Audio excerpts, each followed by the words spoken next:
નકલી સોનાના દાગીના બનાવતા કારખાનાનો પર્દાફાશ સુરતના સરથાણામાં 7ની ધરપકડ ચેનના હુકમાં 23% સોનું નાખી કરતા હતા વેચાણ।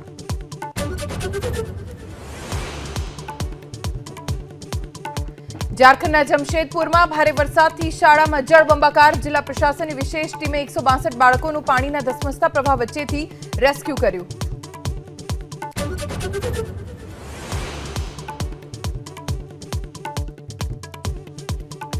બે કલાકના મુશળધાર વરસાદથી રાજસ્થાનના જાલોરમાં જળબંબાકાર। જીવાણા, રેવતાડા સહિત નીચાણવાળા વિસ્તારો અને ખેતરો જળમગ્ન।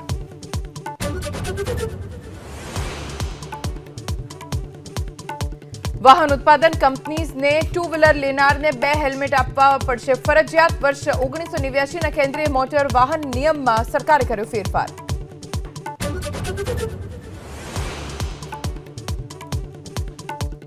અમેરિકન રાષ્ટ્રપતિ ડોનાલ્ડ ટ્રમ્પની નીતિઓ સામે ફરી એલન મસ્કે ઉઠાવ્યા સવાલ। બિગ બ્યુટીફુલ બિલને અમેરિકા માટે ખતરો અને વિનાશકારી નિર્ણય ગણાવ્યો।